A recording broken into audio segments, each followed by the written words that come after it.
Alrighty. One's good, the other one's good. Whoop, whoop. Hello, hello, people.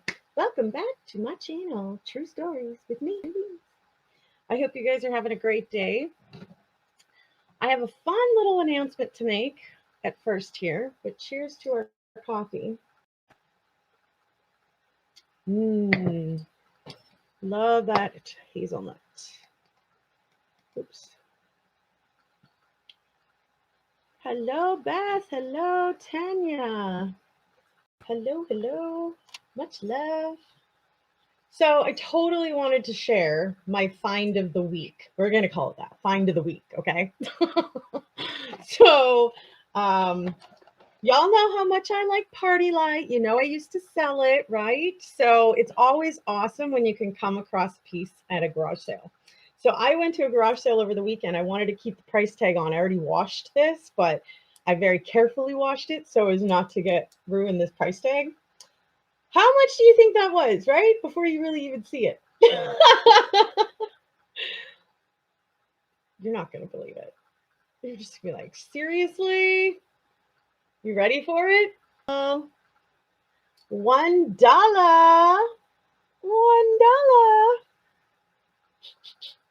So yeah, for $1, I got a Party Light candle holder, and I believe that this one was literally like $125 or something like that.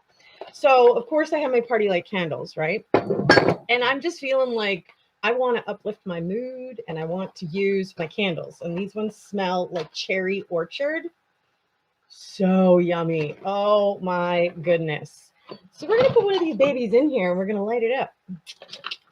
So happy. Honestly, like who wouldn't want, what the heck? There we go. Who wouldn't want to find Party Light at a deal, right? So, la-di-da. So pretty, right? It looks like crystal. I love it. For $1, I was like, heck yes. So how's everybody doing today? It's so pretty, right, Beth? We're going to use it today and we're going to brighten up the ambiance of around me. Oh, I hope everybody's having a great day. If you're new here, say hello and tell us where you're from, because I definitely want to know. And today we're going to be sharing a brand new story. We're going to kind of switch it up a little bit, you guys. I know we've been on top of the Chris Watts stuff, and we will do that again. We will continue opening the files.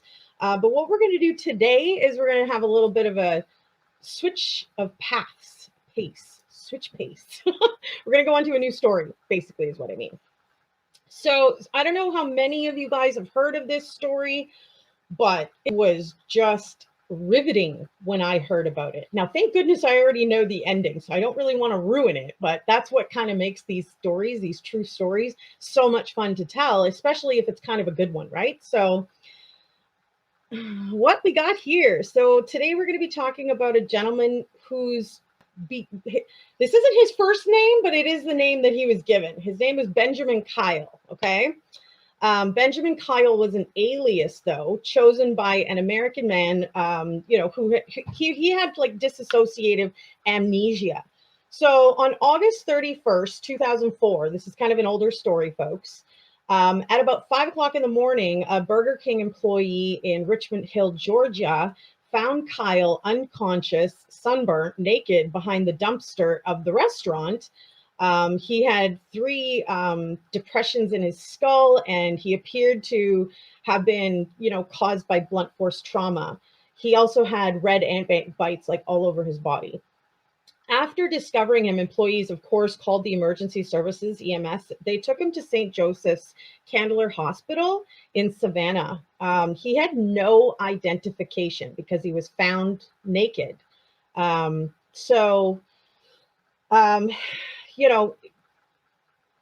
had no identity. He had no documents. He was recorded into the hospital as Burger King Doe. So after the incident, there was literally like no criminal investigation because there was nothing. They didn't know where to turn to or who to go and arrest or talk to, right? So there was no reports of stolen vehicles in the area, and local restaurants and hotels did not encounter any individuals matching Kyle's description.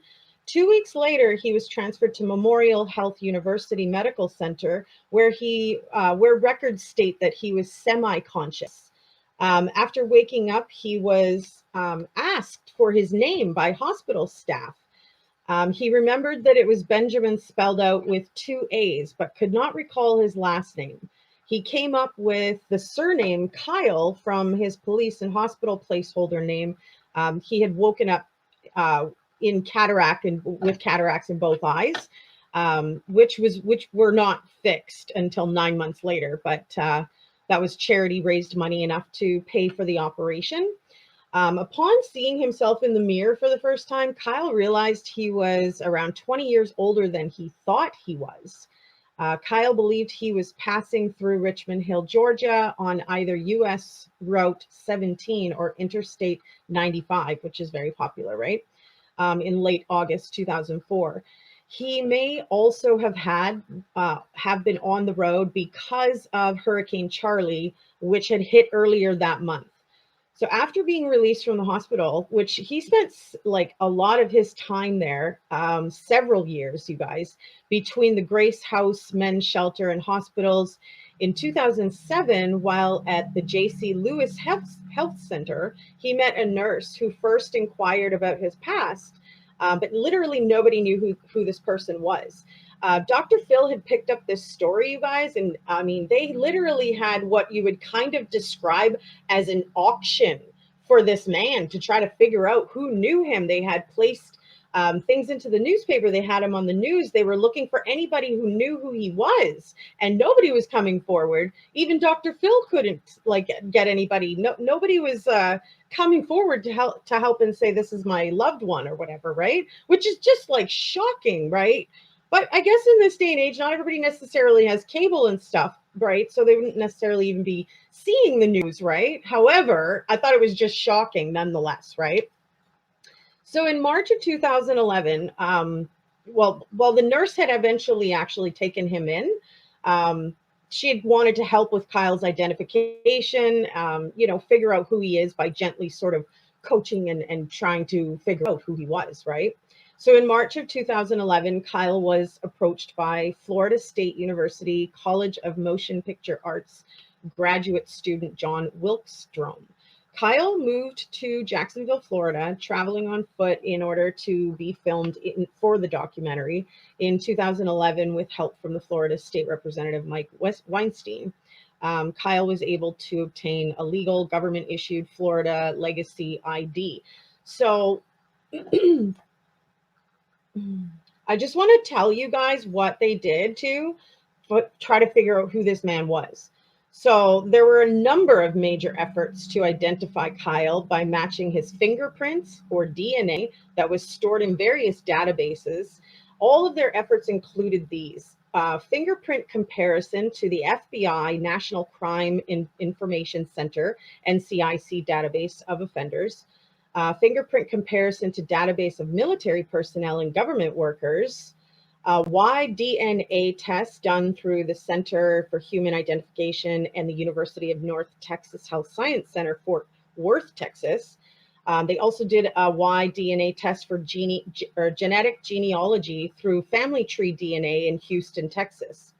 Searches on the Y-DNA online databases such as ybase.org, ysearch.org, searches on mtDNA online databases such as mitosearch.org or mpop.org, smgf.org, DNNA, ancestry.com, smgf.org. So there was plenty of research, right? Facial recognition comparisons were done by the Indiana Bureau of Motor Vehicles with individuals who have obtained an Indiana driver's license since 1998. So research of the birth announcements published in Indianapolis newspapers around the time of Kyle's remembered birth date. And they also did postings with missing persons networks.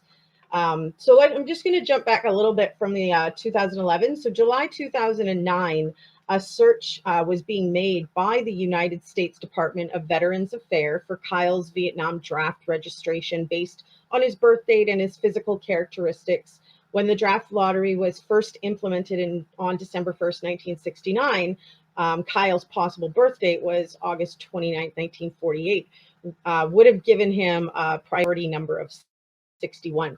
So newspaper articles were published in the Boulder Daily Camera on July 5th, 2009, and the Denver Post on July 7th, 2009, based on Kyle's memories of the University of Colorado Boulder campus. It was hoped that someone would respond to the articles to identify him. And as of September 2010, that had not happened. Kyle had taken several DNA tests that offered clues to his origin. The genetic genealogy DNA test done by Family Tree DNA produced a distant match of members of the Powell DNA study. Based on these results, in March 2010, an almost perfect DNA match was discovered in the Sorensen Molecular Genealogy Foundation database with the Davidson of Scottish ancestry, grandson of Robert Holden Davidson. So the Davidsons' results were very different from other Davidsons who had been tested by the Davidson Research DNA Project. The fact that Kyle had several weak matches to the Powells with a single strong match to the Davidsons indicated a possible non-paternity event in the male line of his family, that is an adoption, a name change, or an illegitimacy. All right. So it was surmised that his legal name might be Davidson, but that, in past generations, the family name was originally Powell. A comparison of the whereabouts of the Powell and Davidson's families revealed that members of both families were living in proximity in the Pacific Northwest in the early 1900s. So a geographical comparison between Kyle's Y DNA results and the YHRDY users group database showed a somewhat close match in southern Kansas and northern Oklahoma, but the US coverage in this database is sparse and includes only Y DNA haplotypes. So a more comprehensive autosomal DNA test by 23andMe, which is another one of the DNA test sites, right, or companies. So the test done by 23andMe relating to the mixed gender family lines revealed a large number of matches with ancestry in the Western Carolinas, Eastern Tennessee, Northern Alabama, and Northern Georgia. So Colleen Fitzpatrick attempted to create a family tree for Kyle, and based on the DNA test, cousins were identified from the Western Carolina who collaborated with her to try to determine his identity. Fitzpatrick's efforts were unsuccessful, though. Kyle's appearance on the Reddit AMA in 2012 and again in 2013 attracted several possible leads, which, most of which were disproven. In one notable lead, though, two Redditors claimed to have seen Kyle working at a Waffle House in Kennesaw, Georgia. However, none of the users responded to personal messages when contacted, and searching through the Waffle House corporate employee records finally suggested that the leads were false. So the memories that this man was able to sort of hold on to figure out who he was, Kyle remembered that he was born 10 years before Michael Jackson was born, and he was born on the same day, giving him a possible birth date of August 29th, 1948. Genetic testing suggested that he may have had the surname Powell or Davidson, any relatives of these names. Through hypnosis, he recalled a partial social security number consistent with numbers assigned in Wisconsin, Michigan, Illinois, and Indiana during the 60s. So hypnosis suggested that Kyle had 2 or 3 brothers whose names or faces he did not remember, but otherwise he could not recall any other people from his life. Kyle had memories of Indianapolis as a child, including the Soldiers and Sailors Monument and the Woolworths on the Circle and the Indiana Theater showing movies at Cinerama. He remembered Crown Hill Cemetery, although not its name, the Scottish Rite Cathedral. The White River, when, it was mostly just a dumping ground. He also remembered grilled cheese sandwiches for, a quarter and a glasses of milk for a nickel at the Indiana State Fair. Based on his reaction to the mention,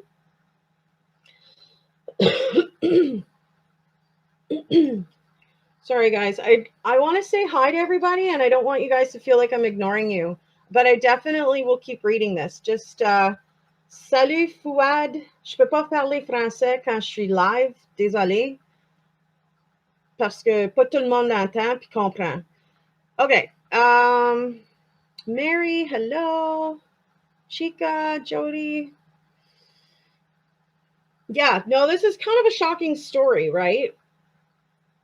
So, based on his reaction to the mention of nuns during hypnosis, he may have been raised Catholic or may have attended Catholic schools. Searching through Indianapolis area high school yearbooks records came up empty, although records from that era often were incomplete. So, more specific memories placed him in Indianapolis between at least 1954 and 1963.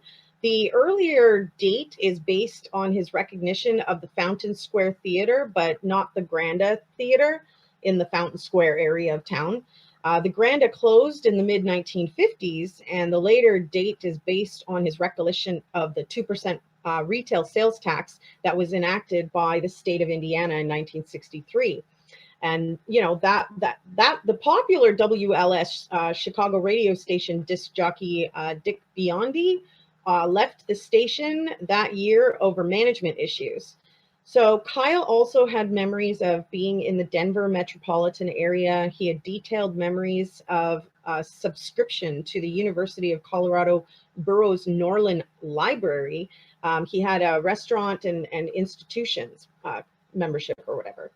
He also remembered the round the corner restaurant, The Hill, and the Flatirons and the Fox Theater near the Boulder campus. This place placed Kyle in Colorado in the late 70s to early 80s. Kyle reported having memories of the controversy surrounding the construction of mass transit in Denver at a time when the city had no financings to proceed. Although the RTD bus and light rail system in Denver went into operation in 94, public debate over the construction of the system dates back to about the 80s, consistent with the time period of the other memories that Kyle, has about Denver and Boulder. More specific memories of Boulder placed Kyle there between 1976 and 83. The earlier date was based on his memory that he had arrived during the construction of the Pearl Street Mall in the downtown area and shortly after the Big Thompson Canyon flood that occurred on July 31st to August 1st, 1976. The later date was based on the year that the King Soopers grocery store chain merged with Kroger. Kyle had detailed knowledge of restaurant management and food preparation equipment, leading to the belief that he may once have worked in these industries. Kyle had nearly no memory of his life since the 80s, including how he ended up in Georgia. One event he does remember is reading about the September 11th attacks. When asked by doctors to recall the President of the United States, he was only able to recall those from the 20th century. Many of his memories he cannot describe in words and are at sort of the tip of his tongue. The media coverage, as I said, Kyle had appeared on the Dr. Phil show on December 18th, 2008, you guys, on an episode called Who Am I? Dr. Phil paid for Kyle to seek a professional hypnotist in an effort to help him recover lost memories. He had also appeared on local television networks across the country. Kyle said he had met with skepticisms about the case. In March 2011, Kyle was the subject of a student documentary for Florida State University College Motion Pictures, as I had stated earlier. Now, on September 16th, 2015, Kyle had announced on his Facebook page that his identity had been established by a team of adoption search angels led by Cece Moore. a little over 2 months ago, CC Moore was informed that they had established, identity using DNA. Many people have shared their DNA profiles so that they may be compared through, others, right? So through a process of elimination and determination, they determined the ancestral bloodline of the relatives. The DNA test taken by the close relatives has confirmed that they are related. So the Orlando Centennial reported on September 22nd that Kyle had received his Florida identification card finally, with the help of iDignity and Orlando-based organizations that help the homeless and others obtain identification documents. On November 21st, 2016, Kyle's true identity was revealed to be William Burgess Powell. So literally from 2004 to 2016, he had no idea who he was, and all efforts to find who he was kept failing, and they couldn't figure it out. It was like pretty scary. Can you imagine? You know, all of us, we have plans that we've made for the future. We have memories of things that we've done in the past. We're current with what's going on or something. We have people that care about us and that are in our lives regularly. Can you imagine if you just woke up one day and that was gone, and you were just completely nameless and you had no memories since you were a child? I mean, talk about needle in a haystack. That's crazy, right? Just crazy. So, I mean, like the nurse that had brought him home, gently trying to coax out of him what other memories he may have, and gently sort of working his brain a bit, right? They were able to compile quite a bit of memories here, there, and everywhere, but nothing was really all connecting, right? So thank goodness for these DNA things, because as it states, through the process of elimination, they basically found who his family is. Like, that's crazy. I mean, that's just like a phenomenal true story. Like, I don't even think he remembers what happened. They found him at 5 o'clock in the morning behind the dumpster, and he was naked. He had no documentation. He was beaten so badly that he had amnesia from it and couldn't remember who he was, or where his family was, or where he was even going, or who the president was. I mean, the guy was just a complete John Doe, you know? So, like, I just thought that was like crazy that this person survived through something like this. And, not just this, but like to overcome the hurdle of refiguring out who you are. I mean, that's huge, even just for us that are peeling the onions and going through therapy, dealing with our past. Can you imagine if you're starting over? I mean, you don't know nothing, and you've lived like a whole life already. I mean, you don't know if you're married, you don't know if you have kids, you don't know where your parents are, if you have any. All of it is just crazy. Crazy, crazy, crazy. Love the look today. Thank you. I'll show you the outfit of the day. Outfit of the day is, I like these shirts that gather, You can actually pull them right down. But I like the gathering of it. It's slimming. Here you go. Outfit of the day. Makeup of the day. Hello, Tina. Hello, Georgie girl. Isn't that crazy, Jody? I was just like, oh my goodness. Like, I couldn't imagine. Oh, you're so sweet. Thank you. Outfit is adorable. You love it. You're so sweet. Thank you, Heather. They don't know how he lost his memory. No, well, he was beaten. So he had 3 deep impressions on his head, and it created for him to have amnesia, where he literally did not know who the heck he was since a kid. And the only way that he knew who he was from a kid was just various bits and memories of places that he had been, But talk about a needle in a haystack, right? I'm going to heat my coffee up. It's gone lukewarm. I'll be right back.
Okay, sorry guys. Thank you for letting me heat up my coffee. Coffee.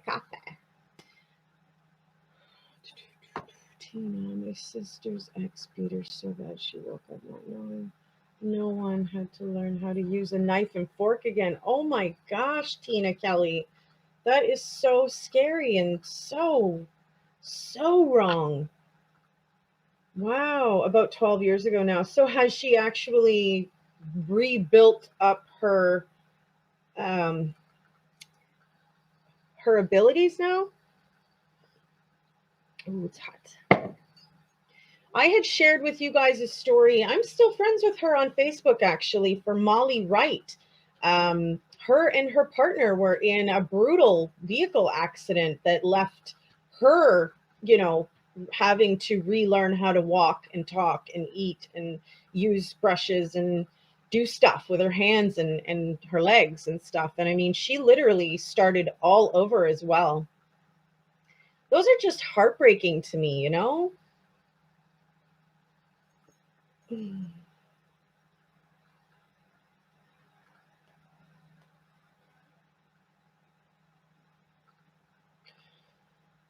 Nice tan. You like that, eh? It's getting pretty good. Somebody tried to insult me and call me a pale person. I was like, oh my gosh, please. Nah, I'm just white. I better not be racist now. Jeez. You always get the haters that act redonkulous. Redonkulous. So, how has been your week, everybody? Everybody's safe? Everybody's good? I hope. Yeah, well, there seems to be a lot of them out there, Tina Kelly. I mean, it's kind of disgusting. Like, where are all the good people? Like, seriously. I feel like it's becoming less and less and less and less. And like, oh my goodness, where's all the good people? Where's the happiness? Where's the smiles? Where's the hugs? Where's the, empowering each other and uplifting each other and encouraging each other? Where the heck is all of that? Jeez. I was thinking, you know what? If he thought my face was pale, he should see my arse. Like full moon in the house. Too funny. You're funny, Heather. Good to see you too, Gigi. We're right here on your channel. Oh man. Right? Mary, honestly. I don't tan in one of those thong bathing suits. I don't. Arse. I know. I was trying to be polite in case we've got any moms listening with kids nearby. Hello, Lee McGovern. How are you today?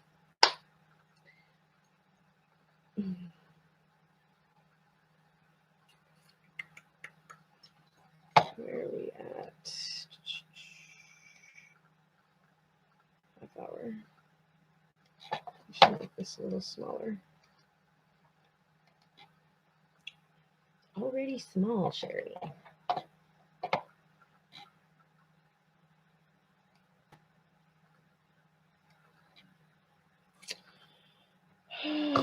Is this a Cinemax special? No, why do you say that, Nate? What's up? What's up? Tina Kelly, I wonder though if you're oh yeah, you said yeah, she's good now. I just missed it. Sorry, honey. That's just hugely heartbreaking to hear about though, like just having to redo the simplest tasks that we already know how to do. I can't even imagine.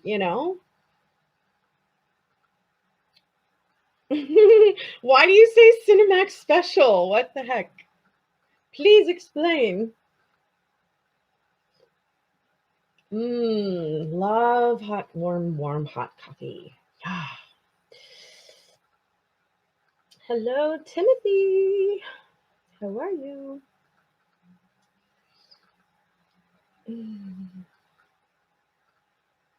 Hello, Michelle. Hello, Chica. If I missed anybody, sorry, guys. I'm slacking today. Hey, get it together, Sherry.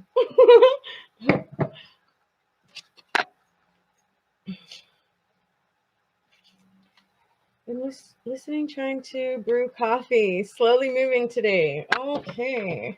Did you hurt yourself? Did something happen? I mean, I could relate to pain every day, but did you do something? Man, as soon as I start talking about it again, I'm like, oh, I don't want to focus on this, Try to just be happy and move on.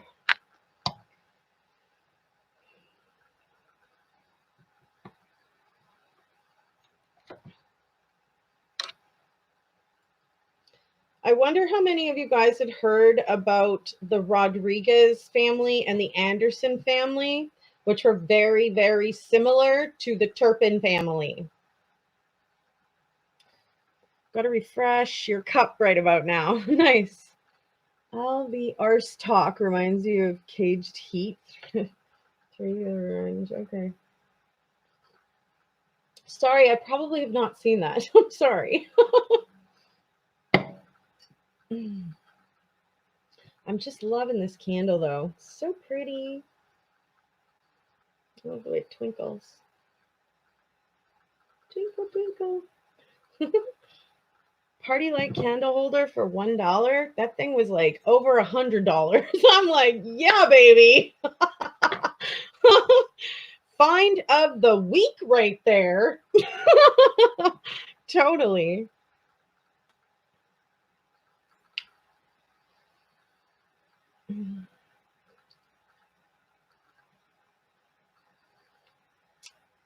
Isn't it beautiful? $1. I was at a garage sale and I bought it for $1. I even showed everybody. It says party light. There's a party light sticker on the bottom. And because I used to sell it, I recognized it. Like, I mean, even if the tag wasn't there, I was already looking at it like, I think that's party light over there. I quietly go up to the table and pick it up, and I'm like, $1? Yeah, we're gonna take that home. Can't go wrong for party light for $1. Like, seriously. So I grabbed my party light candles. So pretty. These ones are cherry orchard. Smells so pretty. Smells so pretty. I used to buy party light all the time. Yes. Well, now I do, but I don't buy brand new. I'll look for other retailer, like other salespeople that are maybe trying to get rid of some stock, or there's, sales, garage sales. There's oftentimes the thrift stores get donated those kind of candles. So always check out the bargains. Like, that's the first thing I do when I'm shopping is check out the bargains, not the brand new stores. I never ever buy brand new unless it's like panties, bed sheets, mattresses, socks. I like brand new because, like, who wants socks are cheap, so I can buy socks, right? But yeah, like for clothing, accessories, houseware stuff, furniture, all like furniture's iffy. You got to be careful because, like, you don't want to buy something that's dirty and then you've got it in your house, because then everything else gets dirty and you're screwed. You got to clean it all or throw it all out or whatever, You can't go wrong with party light. Nate, you got it wrong. It's party light. Instead of the $100, like, come on. That's what that's like. You're just like, yeah, baby. By Eddie Murphy. Yeah, love bargains. I'm all about that. I was actually already out on a power walk with my ankle weights, and I saw a sign at the end of the bridge, and I was like, ooh, because it was my street, and I'm like, ooh. So of course I went and took a gander down there.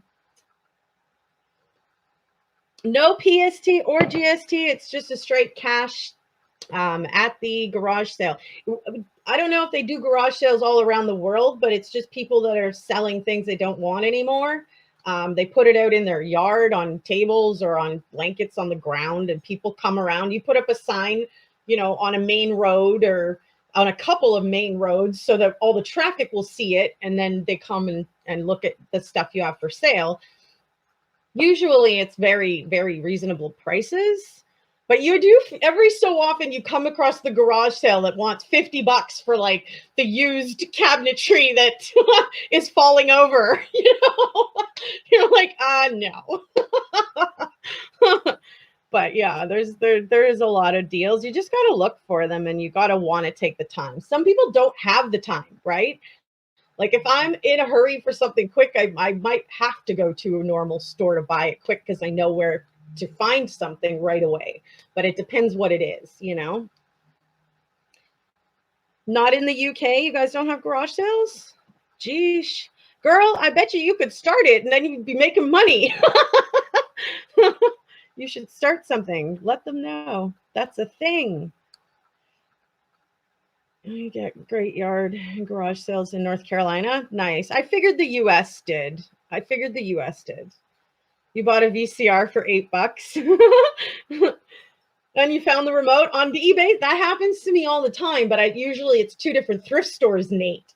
So I'll find one thing at a thrift store and then I'll go to a different one knowing what I have at home. And then I'll find something that completely matches it. And I'm like, ooh, that's how that works. Hello, Quentin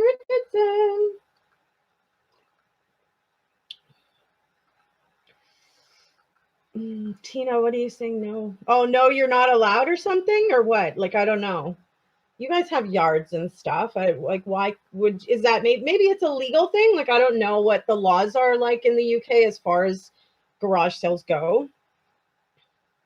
Oh, yeah. Okay. See, so that's exactly what I was thinking. It must be a legal thing that they can't do it there. Are you allowed to have it in your home and advertise and let people know that you're selling out of like all, maybe you want to get rid of a bunch of stuff, right? So you're selling all gently used items and come to, such and such address,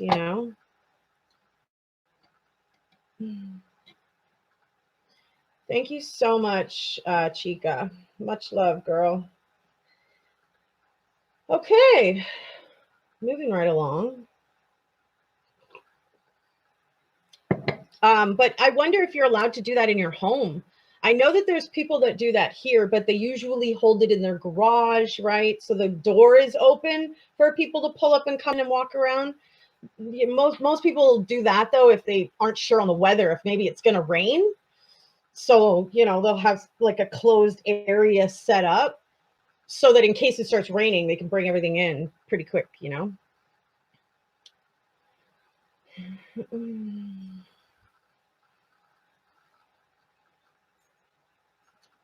We gave it to get a permit from the city, about $15. Yeah. It's only like $5 here, but most people really just don't even use it like that. But I would imagine if people are going to go around getting fined, they probably will for $5. I knew you meant permit. Yeah. Gumtree. Is that like an online site, Georgie girl, where you can sell stuff?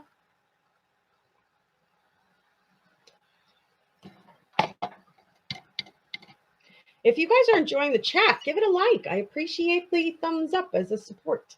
And if you're new, well, hit the subscribe button. Come back.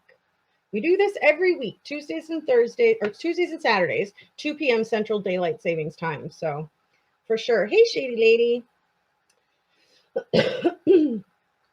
Excuse me.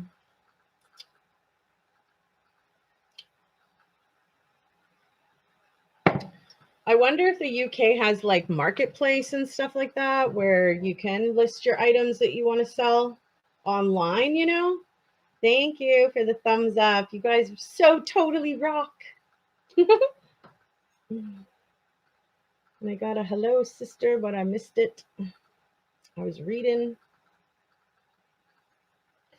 So how many of you guys are familiar with the Rodriguez and Anderson family stories? I wasn't personally, but I definitely wanted to share some of it.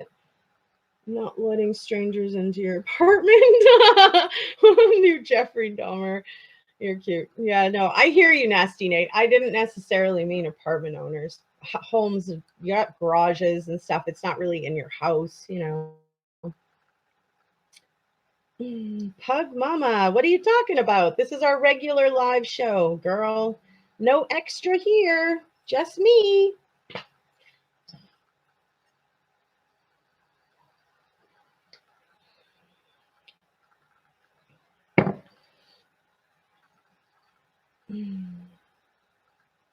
So I guess this Susanna Anderson was the wife of a hate pastor, Stephen Anderson of Faithful Word Baptist Church. He was pretty strict and controlling. Well, they both were. With every bite of food their kids ate, almost to a very unhealthy point, taking drastic action of putting locks on fridges, freezers, and some of the cabinets in the home, stating in a video it is to keep the teens out of the family food.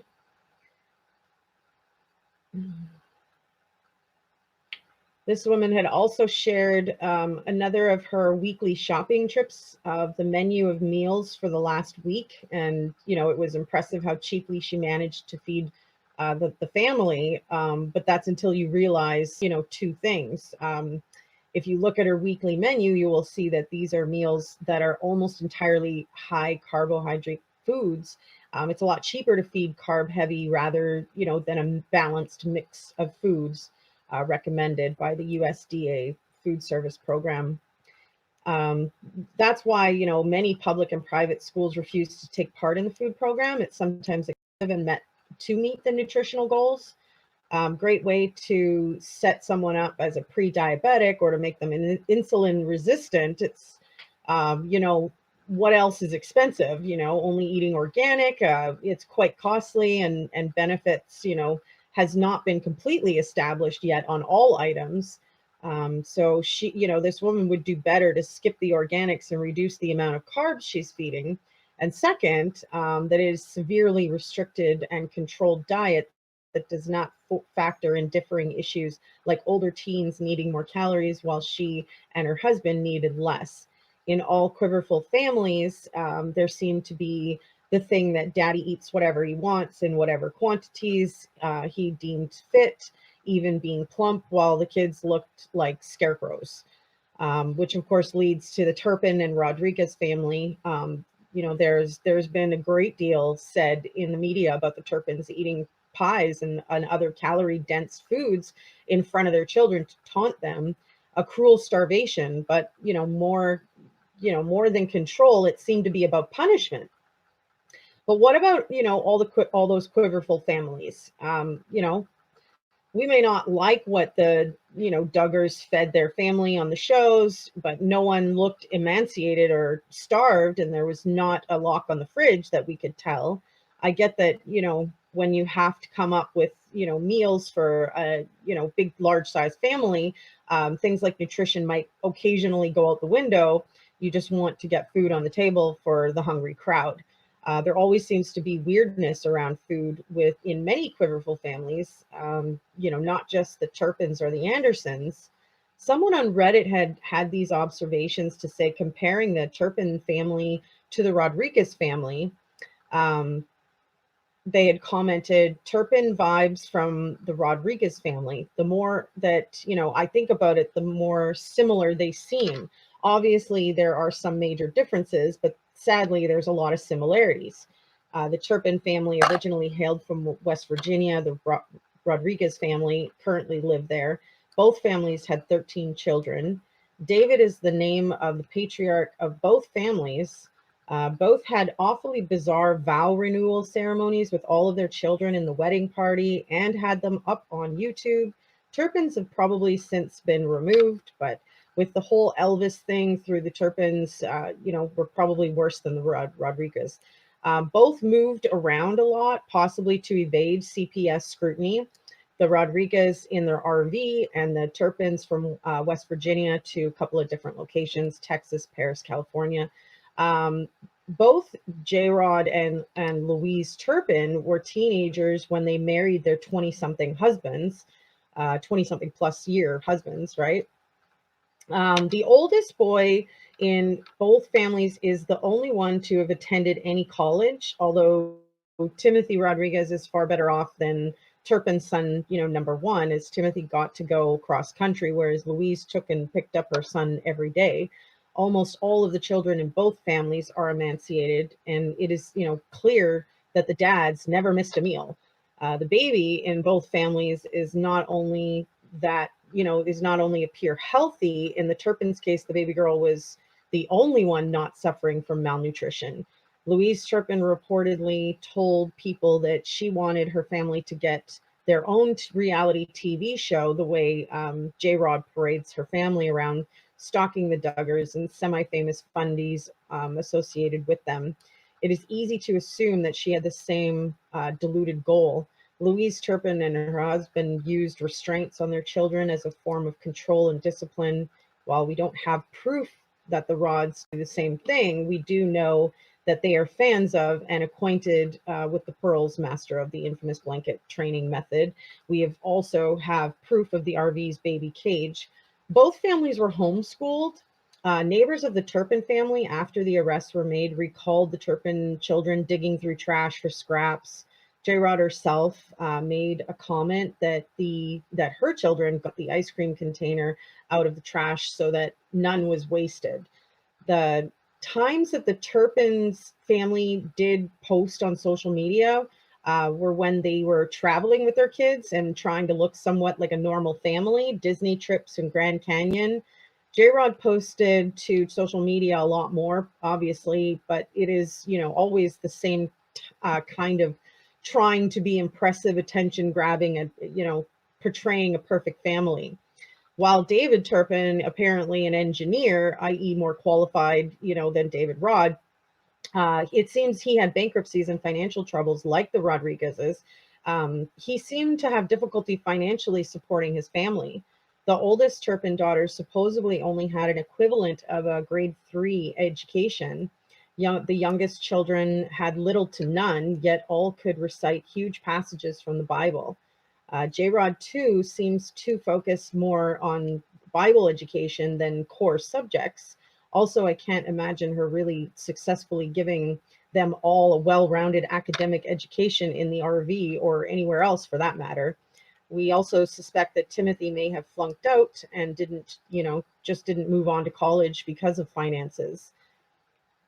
There's a juxtaposition between the fundy and the worldly in both families. The Turpins did Disney, Vegas, Elvis, etc., all while claiming to be fundy. The Rodriguez have their 1989 streetwalker makeup and circa 1991 teased hair. Of course, they aren't exactly alike. The Turpins ended up almost entirely shutting themselves off from the world, whereas Jill seeks attention and grifts and online from her family.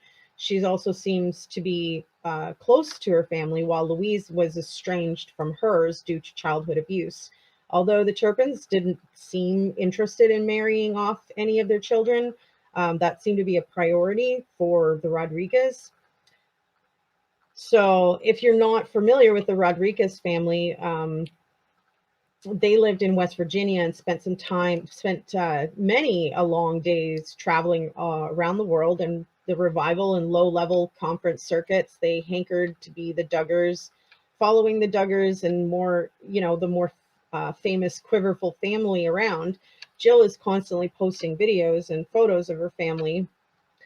While what is noteworthy and interesting about them, besides the fact that it's another dull-looking patriarch marriage to an over-the-top woman, is Jill Rodriguez's Facebook video featuring Plexus and her hair and makeup. Poor David seemed to be just another dull, dodgy in Dockers, while his wife Jill, has kind of the energy usually only obtainable from Adderall, but it must be all the Plexus.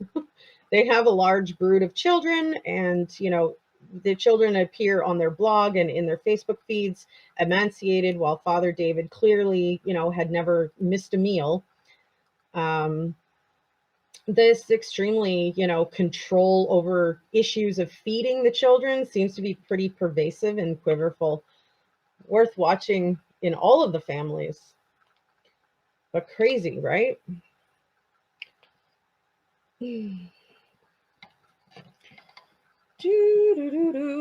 I'm missing so many comments. Sorry, guys. You need vitamin C to keep scurvying. Amy Williams, Zombies Apocalypse. That's funny.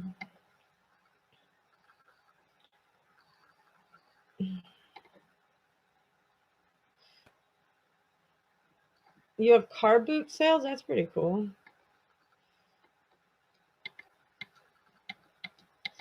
Hello, Lynn Studio. Good. Where are you from? Cheers. Yeah, we were just going over some of the coincidences and similarities between the Turpins, the Rodriguez, and the Anderson families, all of which used food to control their children and punish their children, and that's just ridiculous. Like, I can't even imagine. Like, seriously, how could you sit there and eat at all, or eat anything, knowing that your children are hungry? Like, that's just brutal. I can't get my head around is the Disney trips yet cutting back on food, right? Honestly. But the priorities were completely messed up there, don't you think? Right? But yeah, I completely, totally understand where you're coming from, Shady Lady. It didn't make sense that they were so emaciated, but yet they had money to be going on all these trips and stuff. Like,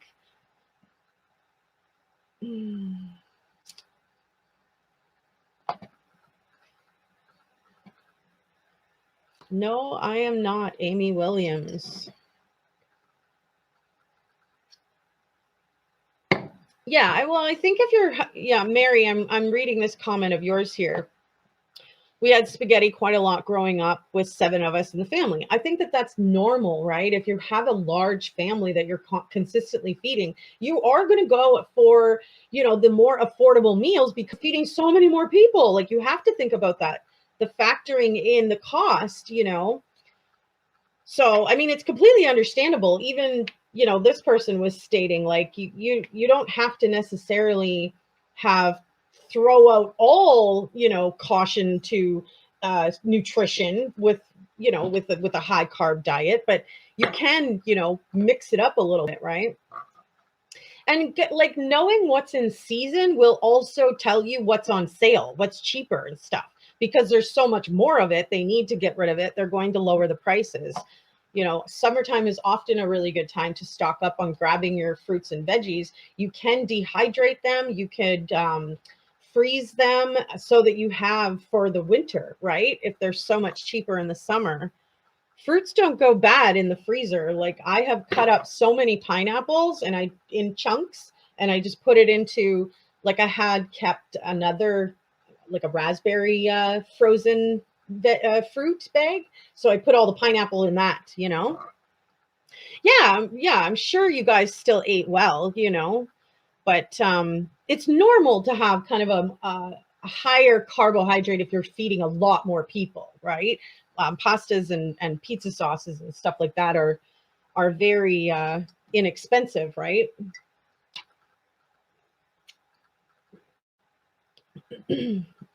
Excuse me. Oh my goodness, Tina, your mom had 17 to feed? Oh, wow.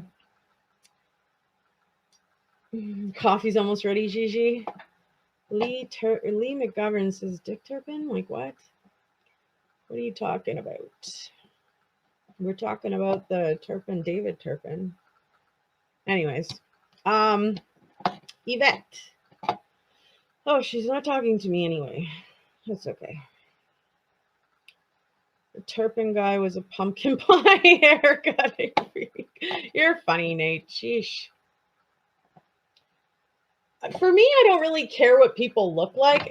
I care if you're a nice person or not. I care if you're kind. I care if you're a decent human being, I don't really care what somebody looks like.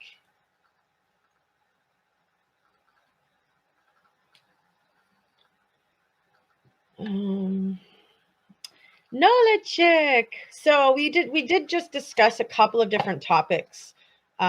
We were talking about Benjamin Kyle, who actually ended up being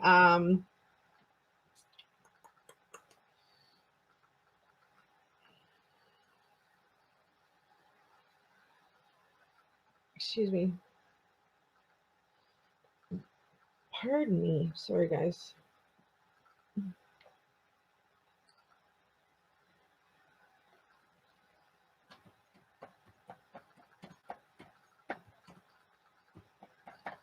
I guess I took it off my screen. Hang on a second. I will get it again. Just give me a minute. Okay, so Benjamin Kyle, he was born William Burgess Powell, and he was born August 29th, 1948, but he was found in 2004 beaten behind Georgia Burger King restaurant, and the employee that was opening the restaurant in the morning found him, and he was naked. He had no identification. He couldn't remember who he was once he was brought to the hospital, and that went on until 2016, where literally he was profiled all over, news stations and asking for, the public's help to try to figure out who this man was. It ended up being a lady that some of y'all might know. I've seen her. She looks like a really pretty nice lady too. Cece Moore is who was actually, from a process of elimination, found out this man's genealogy and his background and his history and was able to help him recover his identity. But he was literally without a memory from, like, he had memories from childhood, but from 2004 to 2016, he couldn't remember anything really about who he was, where he came from, why he was driving on the highway, where he was going, who he was, what job he may have had. I mean, he was just completely like wiped clean. Like his brain was just wiped clean. It was crazy.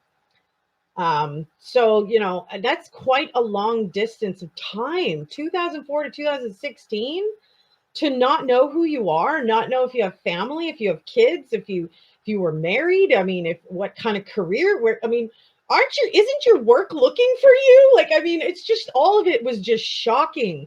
And I'm telling you, like, Dr. Phil had him on his show trying to figure out who he was. Nobody could figure out who this man was until 2016, when, like I said, the process of elimination through, DNA testing and ancestry and whatnot was eliminated. They were able to figure out who he was, but just shocking.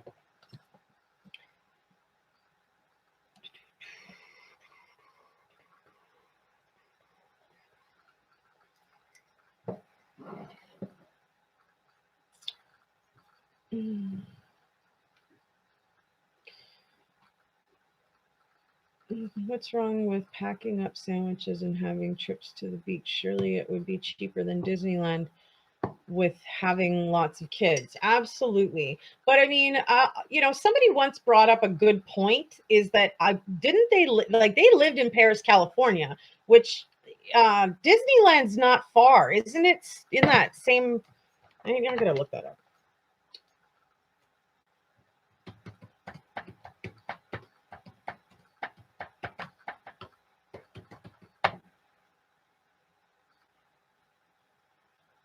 So Disneyland is in California. So I mean, like, I wonder if because they had vehicles, right? So I'm sure they just piled up the vehicle, drove over there. I don't know how much a pass costs or anything like that, but did we ever see them riding on anything? Did we ever see them enjoying themselves or eating in the restaurants or anything? No, not really, right? We knew that they went, but I mean, how much did they really do when they went there? Even one of the Turpin kids, one of the girls, was saying, like, her mom sort of set up like a graduation, like it was like a graduation party. She made it look like it was a party. Meanwhile, it wasn't a party at all. It was just for the picture, to put it on social media, to show everybody, let's be proud of her,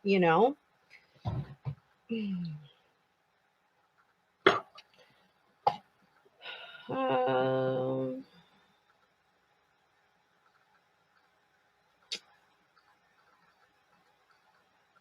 oh, your grandma had 17, not your mom. Well, yeah, okay. But your mom was one of them, right? So I get that. I used to eat spaghetti or pizza day before across country. Yeah, carbs is good if you're going to be working that off. If you're doing something that you're really going to be vigorous at to burn the calories. Otherwise, it's just high in calories for nothing, and it probably won't. It won't do you any favors, for later. No TV in those days. Yeah, that's when you had to use your imagination. Hey, I can remember times where it wasn't even allowed. We had a TV, but it was go outside and play. Get outside. That's how she'd be. Right? So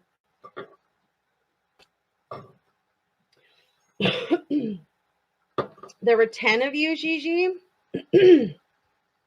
Very nutritional meals. Only younger brother would play havoc on the sweets. Second, the groceries came in the door of the hatch, they would go. That's cute. Hello, Hamlet.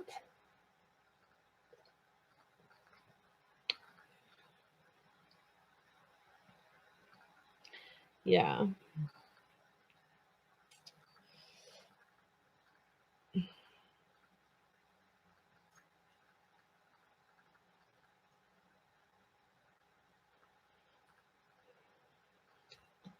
Are you talking about the Turpin parents? Because I definitely agree with you if that's what you're saying, Nate. It's just disgusting how some people can do that. I don't get it.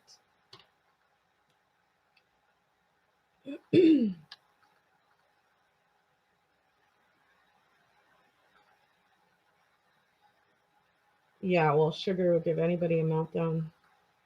Were they able to determine his bank records? No, nothing, Mary M.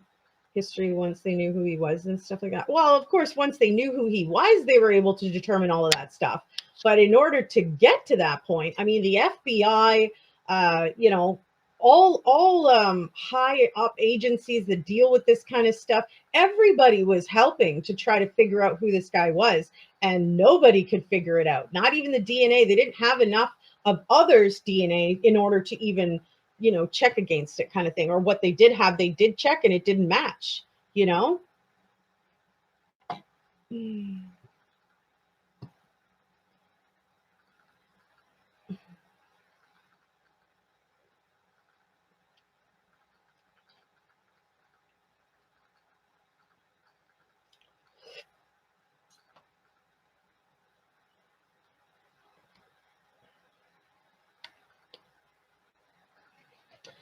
Too funny.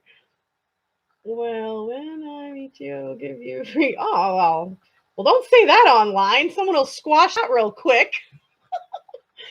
I remember a buddy of mine came over and he was talking about how he enjoys going around downtown using, you guys know the gift card credit cards. Well, like a couple of years ago, the machines downtown in parking would actually accept them, even if there was nothing on the card. So he was actually going and like scanning in people for free parking just to kind of build a rapport and network to meet new people because he's a salesperson. And I was just like, oh my gosh. As soon as he came over and told me about that, like within months, it stopped working. Like within a month, I believe it was no longer working.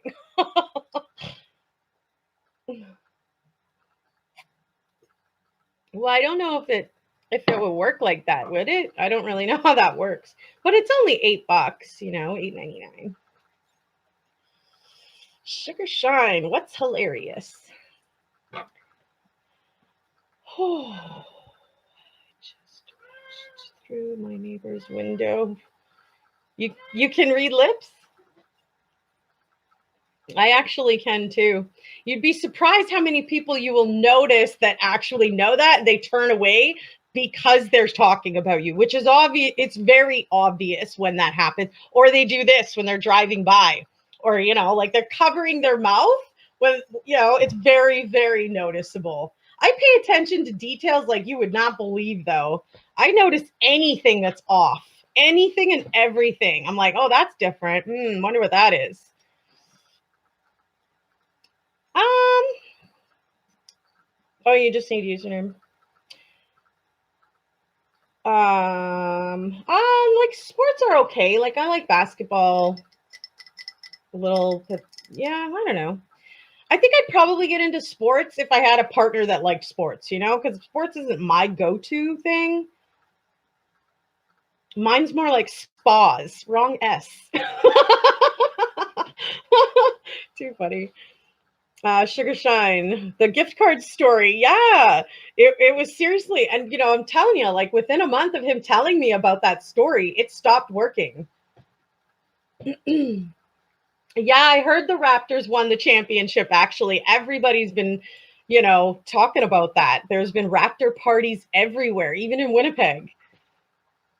Love spas. Wrong S, right? Not sports, spas. Too funny.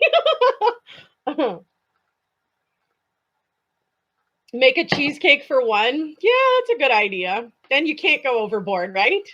Good point, Shady Lady. Good point. Yeah, love spas. It's raining outside. We're not going out there. No, it's raining. It's all wet. You like soccer? I used to play soccer when I was younger. Yeah, NFL's really good too. I don't know what MLB is though.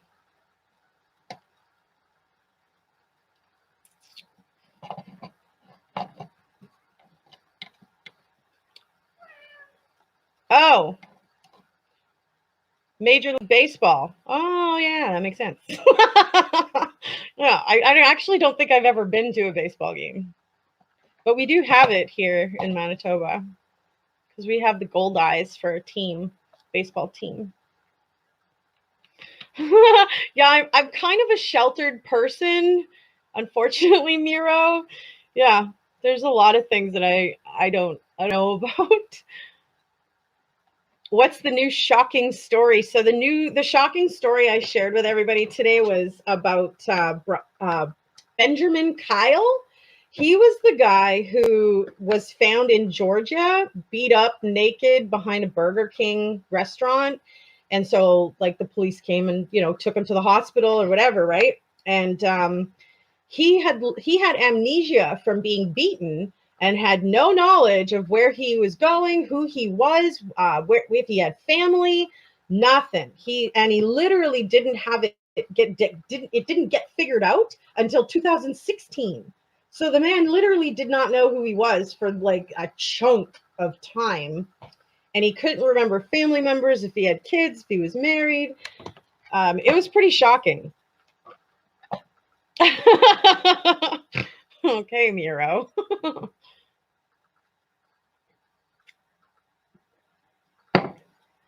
Excuse me.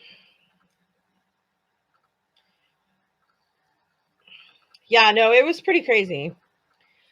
They ended up being able to find it through DNA genealogical, process of elimination type thing. They were able to figure out who he was, but that didn't happen until 2016. So he actually went to go and live with one of the nurses that was caring for him because, he just literally had nowhere to go. He had no memory. He couldn't go to work. Like, crazy, absolutely crazy, and he survived and all of that. And then just, later found out 12 years later that who he was, like, too bad no CCTV back then. Yeah, no doubt. Yeah, 2004. I was almost wondering, like, because it stated that there was no investigation and stuff. So I wonder if there was even any cameras or anything. I don't know. It was kind of a crazy story, though.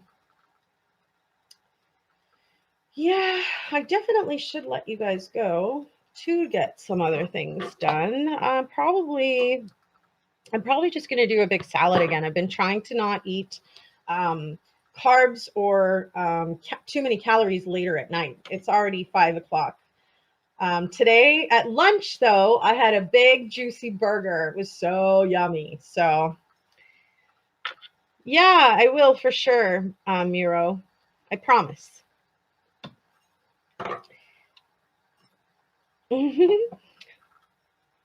Hashtag hugs.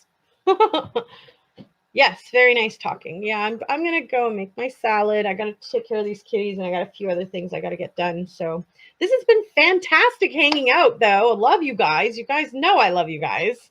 Couldn't do this without you. Couldn't chat without you. So I thank you guys for coming by to say hi and listen to me vent and support me. I just seriously could not, go through life without this now. Now that I have it, it's like, oh, this is so much. This is so like comforting, So I thank you guys for being that for me and being so awesome. And I'll see you guys again soon for another true story with me, Sherry Wiens. It's TGIS. Thank God it's Sherry. I hope you guys have a great rest of your weekend. Stay safe, happy, enjoy the small things. That's almost all we got sometimes. So much love to you all. And I will see you guys Tuesday for another live story. We will keep going through the Chris Watts files because I promised other viewers that we would. Today I wanted to switch it up a little bit so that all the people who do know about the Chris Watts aren't feeling completely bored by the channel. So, try to keep it interesting. Thank you for the hearts and the kisses and the hugs. You guys are great. Everybody's awesome. I thank you guys for being a support for me online here. I think that, life just gets to us and it gets us down sometimes. So being able to turn to you guys and have a little bit of laughs and smiles, it is uplifting. And it is, it's uplifting. Like I can't think of any other way to explain that, right? So I really thank you guys for doing that with me. I hope you guys already have a great weekend, and we'll see you again soon. Bye for now.